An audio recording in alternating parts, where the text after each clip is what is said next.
మిత్రులారా, స్వతంత్రం వచ్చినప్పటి నుంచి ఇప్పటి వరకు ఈ దేశంలో నానుతున్న అత్యంత ప్రధానమైన రెండు సమస్యలకు శ్రీమతి సోనియా గాంధీ గారి నేతృత్వంలో, శ్రీ మల్లికార్జున్ ఖర్గే గారి నాయకత్వంలో, శ్రీ రాహుల్ గాంధీ గారి స్ఫూర్తితో తెలంగాణ రాష్ట్ర ప్రభుత్వం సాహసోపేతమైన నిర్ణయాలు తీసుకొని ప్రజల మన్ననలు పొందుతున్న సందర్భంగా ప్రత్యర్థి రాజకీయ పక్షాలు, వాటి నాయకులు ఏదో ఒక రకంగా ఈ ప్రభుత్వం మీద ఆరోపణలు చేయాలి, ఈ ప్రభుత్వం చేపట్టిన ప్రక్రియలో లేని అపోహలు సృష్టించి తప్పుల తడక అనే ఒక అభిప్రాయాన్ని కలిగించడానికి శతవిధాల ప్రయత్నం చేస్తున్నారు. కానీ నిజం నిప్పు లాంటిది. ఆ నిజాన్ని వాళ్ళు ఒళ్ళో పెట్టుకున్నా, వాళ్ళు జేబులో పెట్టుకున్నా వాళ్ళకే కాలుతుంది తప్ప అది ప్రజలకు నష్టం చేకూర్చదు. అందుకే ఈరోజు భారత్ జోడో యాత్ర సందర్భంగా మన నాయకుడు కన్యాకుమారి నుంచి కశ్మీర్ వరకు మండు టెండల్లో, మంచు కొండల్లో 150 రోజులు 4000 కిలోమీటర్లు పాదయాత్ర చేస్తూ కర్ణాటక రాష్ట్రం నుంచి తెలంగాణకు తెల్లవారుతుండగా కృష్ణానది మీద నుంచి రాహుల్ గాంధీ గారు తెలంగాణకు మహబూబ్ నగర్ జిల్లాలో మొదటి అడుగు పెట్టింది. ఆ రోజు వారు స్పష్టంగా ఈ జాతులకు, ఈ సమాజానికి ఒక స్పష్టమైన మాట ఇచ్చాడు. మీరు కాంగ్రెస్ పార్టీకి అండగా నిలబడి కాంగ్రెస్ ప్రభుత్వాన్ని ఏర్పాటు చేయండి. తప్పకుండా 1931 తెల్లదొరలు పాలించినప్పుడు చేసిన కులగణన 75 సంవత్సరాల స్వతంత్రాన్ని పూర్తి చేసుకున్నా కూడా కులగణన జరగలేదు.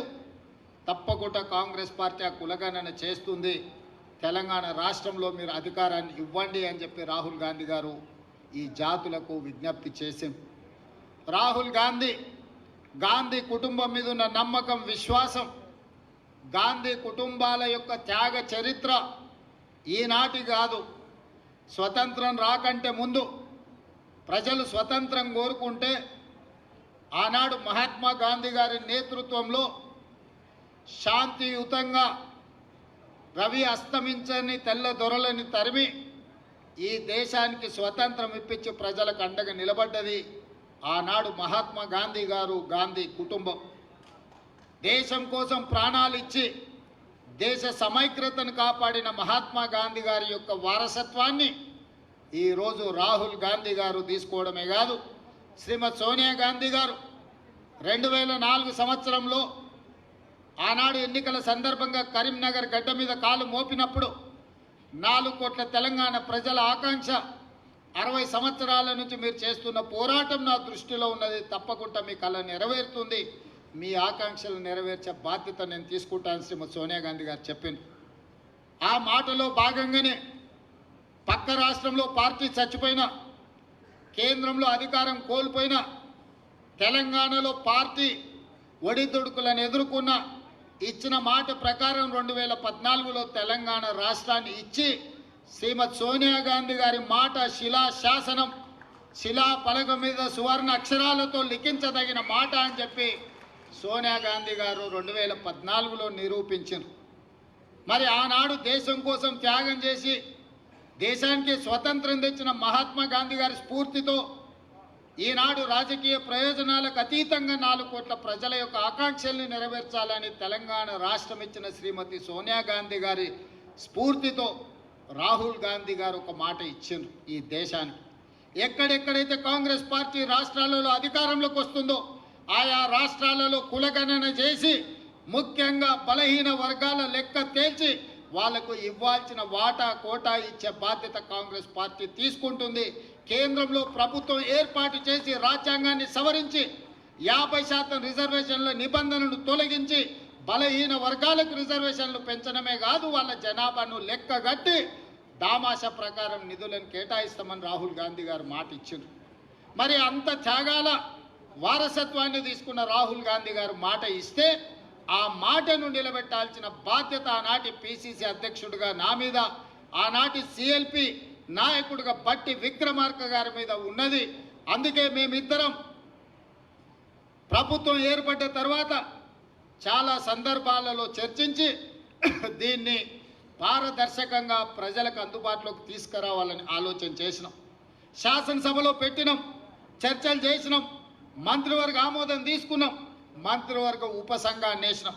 మంత్రివర్గ ఉపసంఘానికి కూడా నిష్పక్షపాతంగా నిబద్ధతతో పనిచేయగలిగిన వాళ్ళు ఉండాలి అని ఆ ఉపసంఘానికి అధ్యక్షుడిగా అత్యంత సుదీర్ఘకాలం పిసిసి అధ్యక్షుడిగా పనిచేసిన ఉత్తమ్ కుమార్ రెడ్డి గారిని చైర్మన్గా పెట్టి అందులో ఉమ్మడి రాష్ట్రంలోనే ఉప ముఖ్యమంత్రిగా పనిచేసి ఎస్సీ ఎస్టీ సప్లైని అమలు చేసిన పెద్దలు దామోదర్ రాజనరసింహ గారిని, అదేవిధంగా శ్రీధర్ బాబు గారిని, పొన్నం ప్రభాకర్ గారిని, సీతక్కను, వీళ్ళందరినీ కూడా అందులో సభ్యులుగా చేర్చి దాన్ని పూర్తి స్థాయిలో సాంకేతికంగా న్యాయపరంగా వివిధ రాష్ట్రాలలో ఏం జరుగుతుందో గమనించి, అది బీహార్ కావచ్చు, హర్యానా కావచ్చు, కర్ణాటక కావచ్చు, ఇతర రాష్ట్రాలలో ఆ ప్రభుత్వాలు ఆ పార్టీలు చేసి విఫలమైన విషయాలను కూడా పరిగణలోకి తీసుకొని ఈ కులగణన మీద ఒక నిర్దిష్టమైన ప్రణాళికను రచించి దాన్ని ప్లానింగ్ డిపార్ట్మెంట్కి అప్పచెప్పి దాదాపుగా 95,000 మంది ఎన్రోలర్స్ని 9,500 మందిని వీళ్ళ మీద సూపర్వైజ్ చేయడానికి మొత్తం దాదాపుగా 104,000 మంది ప్రభుత్వ అధికారులను, ముఖ్యంగా జనగణన చేసే టీచర్లందరినీ కూడా సంఘాలతో ఉప ముఖ్యమంత్రి గారు మాట్లాడి ఆ సంఘాలను ఒప్పించి వాళ్ళందరినీ కూడా ఈ కార్యాచరణలో భాగస్వాములను చేసి 150 ఇళ్లను ఒక యూనిట్గా 95,000 యూనిట్లు దాదాపుగా చేసి ప్రతి యూనిట్కి ఒక ఎన్రోలర్ను పెట్టి ఆ ఎన్రోలర్ కూడా రోజుకి 8 నుంచి 10 ఇండ్లు మాత్రమే. ఎందుకంటే 150 ఇండ్లు 2 రోజుల్లోనో 3 రోజుల్లోనో 4 రోజుల్లోనో చేయమంటే హడావిడిలో తప్పులు జరుగుతాయన్న ఆలోచనతోటి 3 రోజులు ఆ 150 ఇండ్లకు ప్రతి ఇంటికి ఒక స్టిక్కర్ అంటించి మొదట ఆ ఇండ్లను గుర్తించే కార్యక్రమం చేసినాం. ఇండ్లను గుర్తించి ప్రతి 150 ఇండ్లను ఒక యూనిట్గా వాటిని విభజించి దాదాపుగా 95,000 యూనిట్లుగా విభజించి 95,000 మంది ఎన్రోలర్స్ని అపాయింట్ చేసినాం. ఆ ఎన్రోలర్స్ దాదాపుగా 45 రోజులు రోజుకు 8 నుంచి 10 ఇళ్ళే. ఎందుకు మరి 150 ఇళ్ళకు రోజుకి 8 10 చేస్తే 15 రోజులలో అయిపోవాలి కదా అని మీకు అనుమానం రావచ్చు. ఒకరోజు మన ఎన్రోలర్ పోతే ఆ ఇంట్లో ఉండకపోవచ్చు, ఆ ఇంటి యజమాని పెళ్ళికి పోయి ఉండొచ్చు, ఆ ఇంటి యజమాని ఇంకెక్కడికైనా వెళ్ళి ఉండొచ్చు, లేదా పిల్లలుండి యజమాని లేకపోయి ఉండొచ్చు. అందుకే 1కి 4 సార్లు ప్రతి ఇంటికి తిరిగి ప్రతి ఇంటి వాళ్ళని కలిసి 8 పేజీల రిపోర్ట్ను 57 ప్రశ్నలు అనుబంధ ప్రశ్నలు పెట్టి పేరు, తండ్రి పేరు, పుట్టుమచ్చల కాడ నుంచి మొదలు పెడితే వాళ్లకు గొర్రె బర్రె ఉన్నదా, భూమి ఉన్నదా, సంక్షేమ పథకాలు ఏమైనా వచ్చినాయా, రాజకీయ రిజర్వేషన్లు మీరేమైనా పొందినరా, మీ కుటుంబంలో చదువుకున్న వాళ్ళు ఎవరు, చదువుకున్న వాళ్ళు ఎవరితో సహా సంపూర్ణమైన సమాచారాన్ని సేకరించి మనమే రాసుకుంటే అందులో లోపాలు ఉన్నాయి, రాసుకున్నాయన ఏం రాసుకున్నాడో నాకు తెలియదని ఇట్లాంటి తిర్రోళ్ళు ఎవరన్నా కేటీఆర్ లాంటి వాళ్ళు మాట్లాడతారని రాసుకున్న దాని మీద సంతకం పెట్టించి ఆ సంతకంతో పాటు పక్కన ఆ ఎన్రోల్ చేసిన ఎన్రోలర్తో సంతకాలు పెట్టించి ఆ పక్కన సూపర్వైజ్ చేసిన సూపర్వైజింగ్ అథారిటీతో కూడా 3 సంతకాలు తీసుకొని ఆ పక్కడబందీగా మాన్యువల్ డాక్యుమెంట్స్ని తయారు చేసి మళ్ళీ 36,000 మందిని కంప్యూటర్ ఆపరేటర్లుగా పెట్టి డేటా ఎంట్రీ ఆపరేటర్స్ని పెట్టి ఎవరైతే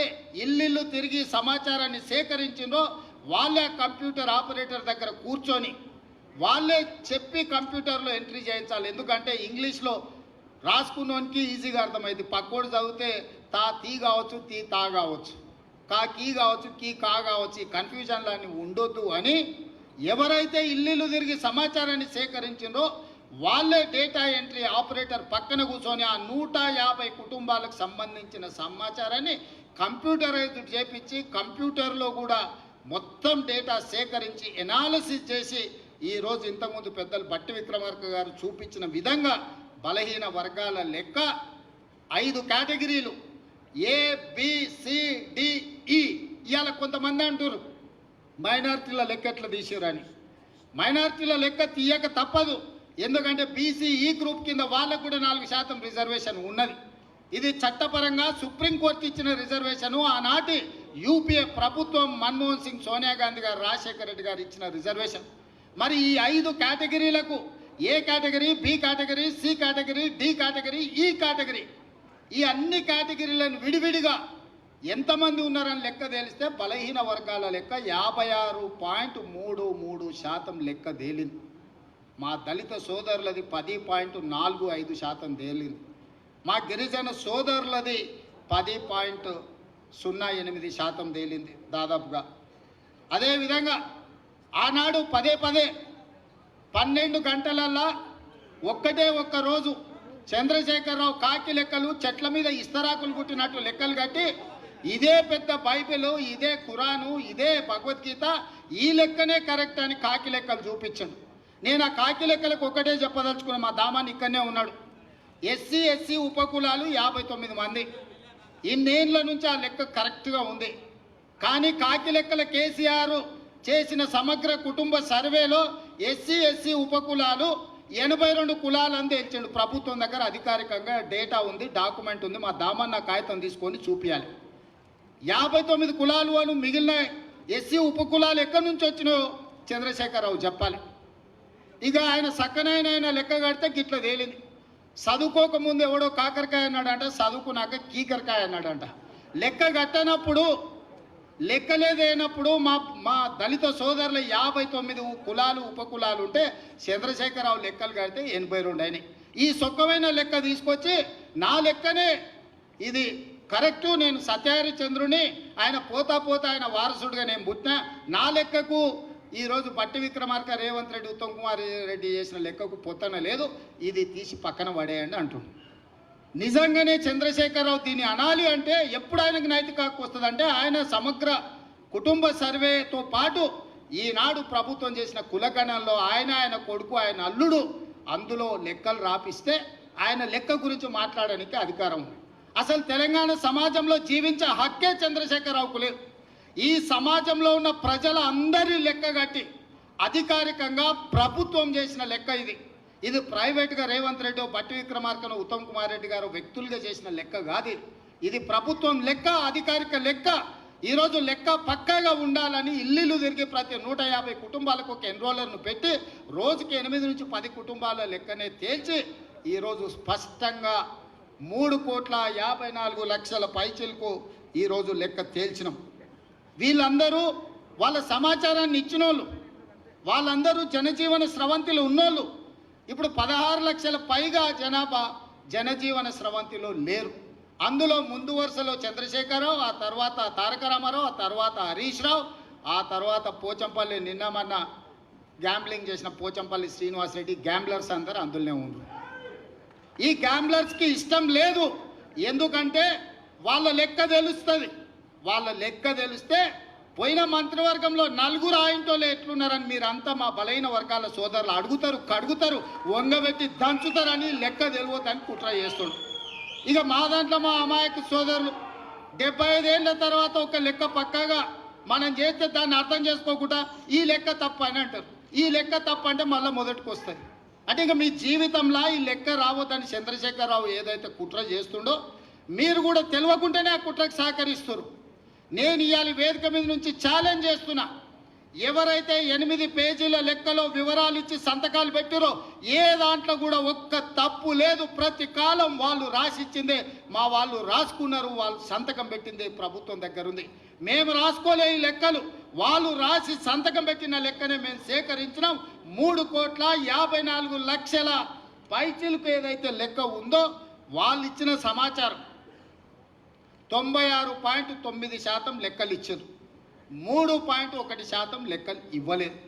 లెక్కలు ఇవ్వలను కొంతమంది విధి లేక ఇవ్వకపోవచ్చు, కొంతమంది ఆ సమయానికి లేక ఇవ్వకపోవచ్చు. కానీ చంద్రశేఖరరావు లాంటి వాళ్ళు తెలిసి బలిసి కావాలని ఈ లెక్కలకు రాలేదు. వస్తే సంచి బియ్యం వండితే వాళ్ళు తినంగా మిగులుతుంది, మొత్తం వాళ్ళ జాతి తిన్నా కూడా మిగతాళ్ళకి మిగులుతుంది, లెక్క తెలుస్తుంది. పోయిన మంత్రివర్గంలో చంద్రశేఖరరావు, దయాకర్ రావు, హరీష్ రావు, తారక రామారావు, వినోద్ రావు, ఆ రావు ఈ రావు ఇన్ని పదవులు ఎట్లా అనుభవించిందని బీసీలు లెక్కలు అడుగుతారని, ఆ లెక్క తేల్తుందని ఈ లెక్కను తేల్చకుండా గందరగోళంలో వేసి గంగల కలపాలని కుట్ర చేస్తుండు. ఇందులో ఏమీ లేదు. చంద్రశేఖరరావు మాయ మర్మమే ఉంది. లెక్క తేలితే వాళ్ళెంతో వాళ్ళకంత, అంటే వాళ్ళకి వార్డు మెంబర్ కంటే పైన ఏ పదవి రాదు. ఆ కుటుంబానికి ఏమి ఇయ్యనికనే ఉండదు. ఇవాళ రేవంత్ రెడ్డి నువ్వు కూడా రెడ్డి ఉండొచ్చు. అప్పుడప్పుడు ఒక ఆయన అంటుంటాడు, ఈయననే ఆఖరి, ఈయననే చివరి, ఈయననే మొదటని. నాకేం పర్వాలేదు, ఆఖరి అయినా పర్వాలేదు. నా నాయకుడు ఇచ్చిన మాటను నిలబెట్టాలని క్రమశిక్షణ కలిగిన కార్యకర్తగా నేను బాధ్యత తీసుకున్నా. ఇది నా నిబద్ధత. నేను ఈ లెక్క నా కోసం చేయలే, నా పదవి కోసం చేయలే. నా నాయకుడు ఇచ్చిన మాట నిలబెడితేనే నేను క్రమశిక్షణ కలిగిన కాంగ్రెస్ కార్యకర్తను అవుతా. నేను క్రమశిక్షణ కలిగిన ముఖ్యమంత్రిగా ఈరోజు ఈ బాధ్యత తీసుకున్నా. ముఖ్యమంత్రిగా ఈరోజు కులగణన చేసిన అంటే ఏ త్యాగానికైనా సిద్ధమయ్యా. ఈరోజు ఈ లెక్కలు పక్కాగా తేల్చిన, ఈ లెక్కలలో తప్పు తేల్చాలంటే 5% లోపల మా వాళ్ళని ఎందుకు చూపిస్తా, 50% పైగా బీసీలను ఎందుకు చూపిస్తానా? మమ్మల్ని కూడా 15-20% లెక్కలు చూపిస్తుంటే దొంగ లెక్కలే రాయ మొదలు పెడితే ఇట్లెందుకు రాస్తాము? ప్రతి మనిషికి పక్కా సమాచారాన్ని సేకరించినము. నాయకుడు ఇచ్చిన మాటని నిలబెట్టడమే మా ధర్మం అనుకున్నాము. అందుకే పార్టీ విధానాలను, సిద్ధాంతాలను, నాయకుడి ఆదేశాలను పాటించిన కాబట్టే ఈరోజు ఇక్కడికి రాగలిగిన. ఇక్కడున్న మిత్రులకు నేను ఒకటే మాట చెప్తున్నా. మంత్రివర్గ ఉపసంఘానికి అధ్యక్షుడిగా ఉన్నది ఉత్తమ్ కుమార్ రెడ్డి గారు. వాళ్ళు దేశ్ముఖ్ల కుటుంబం, 1000 ఎకరాల భూములు ఉన్నోళ్ళు. ఈరోజు ఇందులో ఉన్న దామన్న 2వ తరం నాయకుడు. మేమందరం కూడా నాయకుడిచ్చిన మాటకు కట్టుబడి మొదటి సంవత్సరంలోనే ఇది చేసినాం. ఏ రాష్ట్రంలో అయినా ఎవరైనా చేసిందా మీరు ఆలోచన చేయండి సోదరులారా. ఇవాళ మా చిత్తశుద్ధిని, కాంగ్రెస్ పార్టీ నిర్ణయాన్ని తప్పుదోవ పట్టించి బలహీన వర్గాలకు శాశ్వతంగా అన్యాయం చేయాలని ఆలోచన చేస్తున్నారు. కొన్ని సంఘాలు వచ్చినాయి, కొంతమంది విజ్ఞప్తి చేసిండ్రు, అన్న దీంట్లో ఇంకా కొంచెం సరిదిద్దండి, దీంట్లో కొంత సమాచారాన్ని మనం నిజంగా చేయాలనుకున్నాం. కాబట్టి 2వ విడత కూడా జనజీవన స్రవంతిలో కలవని వాళ్ళకు కూడా జనజీవన స్రవంతిలో కలవడానికి 2వ విడత కూడా మళ్ళీ అవకాశం ఇచ్చినాము. ఇది మా ప్రభుత్వం యొక్క చిత్తశుద్ధి. మీడియా మిత్రులు, బలైన వర్గాల సంఘాలు, మా సోదరులు అర్థం చేసుకోవాలి. ఈరోజు దీన్ని తప్పుపడితే శాశ్వతంగా మీరు నష్టపోతారు. మిమ్మల్ని నష్టపరచాలి అని ఒక పక్కన మోడీ, ఇంకొక పక్కన కేడీ ఇద్దరు ప్రయత్నం చేస్తున్నారు. ఈ లెక్క పక్కాగా తేలితే రేపు ఢిల్లీలో రాహుల్ గాంధీ గారు ఈ లెక్క మొన్ననే పార్లమెంట్లో బడ్జెట్ సమావేశాల సందర్భంగా నరేంద్ర మోడీని రాహుల్ గాంధీ గారు నిలదీశాడు. మా ప్రభుత్వం తెలంగాణ రాష్ట్రంలో బీసీ కులగణన చేసింది, దేశ జనాభా మొత్తాన్ని అన్ని జాతుల లెక్క తేల్చింది మోడీ, దేశం మొత్తం నువ్వెందుకు చేయమని మోడీని నిలదీసిండు. కాబట్టి బీజేపీలు భయపడి ఈరోజు కుట్ర చేసి మోడీ మెడలు వంచుతాడు రాహుల్ గాంధీ అనే భయానికి ఈ లెక్కను తప్పుల తడకగా చూపించి కోల్డ్ స్టోరేజ్లో పెట్టాలని వాళ్ళు ప్రయత్నం చేస్తారు. ఈ లెక్క తేలితే తమ సంగతి అసలు బండారం బయటపడుతుందని చంద్రశేఖరరావు గారు దీన్ని ఇంకొక పక్కన అదే చేస్తారు. వీళ్ళిద్దరు ఒకే రకంగా ఆలోచన చేస్తారు. ఈడున్న వేదిక మీద ఉన్న మిత్రులకు, కింద ఉన్న వాళ్ళకు ఒక విషయం చెప్పాలి. మోడీ గారు నేను బీసీని అంటాడు. మోడీ గారు వాస్తవంగా బీసీ కాదయా, లీగల్లీ కన్వర్టెడ్ బీసీ. నేను చాలా జాగ్రత్తగా ఈ పదం వాడుతున్నా, లీగల్లీ కన్వర్టెడ్ బీసీ. 2001 వరకు ఆయన ముఖ్యమంత్రి కానంత వరకు ఆయన కులము గుజరాత్ రాష్ట్రంలో ఉన్నత వర్గాలలో ఉండే. ఆయన ముఖ్యమంత్రి అయినాక ఆ కులాన్ని తీసుకొచ్చి బీసీలో కలుపుకున్నాడు చట్టం చేసి. ఆయన పుట్టుకతో బీసీ కాదు, నరేంద్ర మోడీ గారు పుట్టుకతో బీసీ కాదు, పుట్టుకతో ఉన్నత కులము. కానీ 2001లో ఆయన ముఖ్యమంత్రి అయిన తర్వాత ఆయన కులాన్ని తీసుకొచ్చి బీసీ కులాలలో కలిపి మీ దాంట్లో ఇత్తేసి పొత్తుగూడిండు. ఇక మీ ఇష్టం, ఆ పైన మీ ఇష్టం. ఆయన కుర్చీలో నేను బీసీని ఉన్నా కదా మీకు అందరికి ఎందుకు అంటుండు. ఆయన సర్టిఫికెట్ ఈరోజు బీసీ ఉండొచ్చు, కానీ మనస్తత్వం మాత్రము బీసీల వ్యతిరేక మనస్తత్వం. బీసీ ప్రధానమంత్రి అయితే 2021లో జనాభా లెక్కలు ఎందుకు చేయలేదు, జనాభా లెక్కలలో బీసీ కులాల లెక్కెందుకు తేల్చలేదు? ఇవాళ 2025లో బీసీ లెక్కలుగా మొత్తం జనాభా లెక్కలు కడతాం అంటుండు. నేను ఈ వేదిక మీద నుంచి డిమాండ్ చేస్తున్నా నరేంద్ర మోడీ గారిని, రేపు చేయబోయే జనాభా లెక్కలల్లో బీసీ కులాల జనాభాను కూడా జనాభా లెక్కలనే చేర్చి నీకు చిత్తశుద్ధి ఉంటే లెక్క కట్టు, లెక్క తేల్చు. ఇవాళ మేము చేసింది తప్పు అంటున్నారు కదా. తెలంగాణ రాష్ట్రంలో కూడా కేంద్ర ప్రభుత్వం కులగణన చేసినప్పుడు, మొత్తం జనగణన చేసినప్పుడు జనగణనలో కులగణన చెయ్యి, ఇల్లు తిరుగు లెక్కలు రాయి, ఆ లెక్క తీసుకొచ్చి ముందల పెట్టి కాంగ్రెస్ పార్టీ రాహుల్ గాంధీ గారు చేసిన లెక్క ఇది, నరేంద్ర మోడీ చేసిన లెక్క ఇది అని రెండింటిని పక్కన పెట్టి చూపించు. బలహీన వర్గాలది ఇప్పటి వరకు లెక్కనే చేయలేదు మిత్రమా. లెక్కలు ఎవరు కూడలేదు, లెక్క ఎవరు కట్టలేదు. లెక్క కట్టని లెక్కలు తీసుకొచ్చి చూపించి ఈ లెక్క ఇట్లుంది, ఈ లెక్క తప్పు ఉంది అని అంటే ఇక మరి చదువుకున్న మా బలహీన వర్గాల మేధావులు ఆలోచన చేయాలి, ఆ జాతికి నాయకత్వం వహించే వాళ్ళు చేయాలి.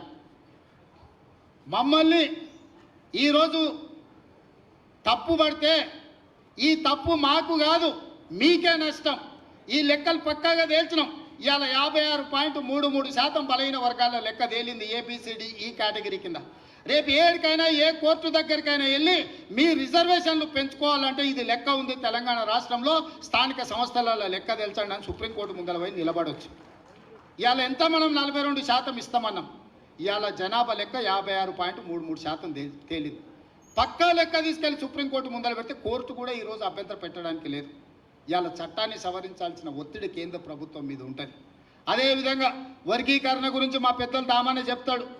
చాలా ఏళ్ళ నుంచి పిల్లలు ప్రాణాలు పోయినాయి, చాలా ఏళ్ళ నుంచి వాళ్ళు జీవితంలో ఇది తప్ప ఇంకో ఆశయం లేకుండా వేలాది లక్షలాది మంది పిల్లలు కొట్లాడి దానికి శాశ్వత పరిష్కారం చూపించాలని దానికి కూడా ఉత్తమ్ కుమార్ రెడ్డి గారి నేతృత్వంలోనే మాదిగ ఉపకులాల ఎస్సీ కేటగరైజేషన్ విషయంలో కూడా నిర్ణయం తీసుకోవాలనుకున్నాడు. పెద్దలు మోత్పల్లి నరసింహులు గారు ఉన్నారు. నాకు తెలిసి పెళ్లి కాకముందే ఆయన యూనివర్సిటీ నుంచి ఎమ్మెల్యే అయ్యాడు నాకు తెలిసి.